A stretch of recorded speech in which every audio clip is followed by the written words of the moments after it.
Langit sore negeri Katalaya sedang cerah-cerahnya. Peri-peri kecil, serbuk bunga sedang bermain di taman dandelion. Kupu-kupu sayap emas pun tak kalah riang menari di antara peri-peri kecil itu. Sementara di hutan matahari yang tak jauh dari taman dandelion, Dori si kelinci bermata biru sedang menemani Peri Noya, peri tanduk rusa, memetik beberapa bunga matahari di situ. Lihatlah bangga-bangga matahari ini, Dori. Cerah sekali, seperti matahari pukul 5 sore di sini, kata Peri Noya riang. Iya, seperti dirimu yang selalu cerah ceria, Peri. Dori melompat-lompat mengeliling Peri Noya. Setelah puas memetik, ia mengajak Dori untuk pulang ke rumah pohonnya. Ayo kita kembali ke rumah pohon, Dori. Tak sabar telaga matahari di kamarku mendapat bunga segar lagi. Di rumah, Ibu Noya sedang bercerita tentang sebuah mitos bunga matahari berwarna ungu, bahwa di salah satu sudut entah di mana ada tumbuh bunga matahari yang berwarna ungu yang ajaib. Tentang bunga yang akan membawakan kebahagiaan di hidupmu.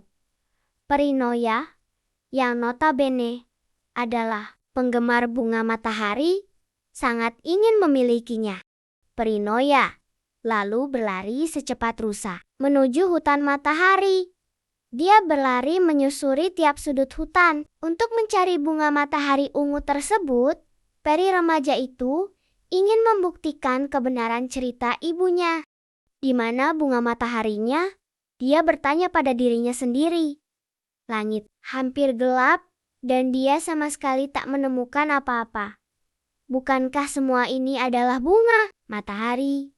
Tiba-tiba sebuah suara peri laki-laki mengagetkan peri yang larinya mencari bunga matahari berwarna ungu. Jawabnya polos. Memangnya ada bunga matahari berwarna ungu? Bukannya bunga matahari berwarna kuning? Peri laki-laki itu tersenyum. Lagi-lagi mitos aneh yang dia temukan di negari baru yang dia kunjungi. Peri sayap perak mengaku seorang peri pengembara dari negeri jauh. Negeri Katalaya adalah negeri terakhir yang ia kunjungi. Setelah ini, dia akan kembali ke negerinya. Setiap negeri yang ia kunjungi selalu ada mitos-mitos aneh yang tak pernah ia percayai, termasuk tentang bunga matahari ungu ini. Peri laki-laki itu mengatakan, mungkinkah itu hanya karangan saja untuk menyenangkan hati peri-peri kecil seperti Noya? Peri Noya menggeleng keras. Aku yakin bunga itu benar-benar ada. Aku yakin sekali. Dia hampir menangis.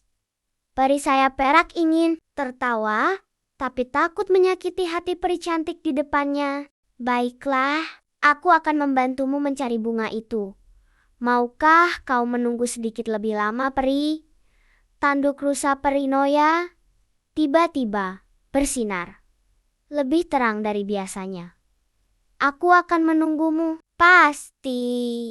Namun sampai 6 bulan berlalu, bunga matahari ungu dan peri sayap perak tak pernah datang. Sudahlah, Peri, tidak usah menunggu lagi. Anggap saja mitos bunga itu tak pernah ada, kata Dori yang meringkuk di pangkuan peri. Yang sebenarnya terjadi adalah Peri Nori tidak hanya menantikan bunga mawar ungu, namun juga menunggu kembalinya peri laki-laki itu. Dori menenangkan hati Peri Nori. Dori mengatakan, tahukah kau Peri bahwa bunga matahari selamanya akan berwarna kuning? Seperti matahari di atas sana, cerah seperti senyumanmu. Dia lalu teringat perkataan ibunya yang sering membacakan cerita sejak ia masih kecil. Tidak semua cerita harus berakhir bahagia, nak, bahkan di negeri dongeng sekalipun.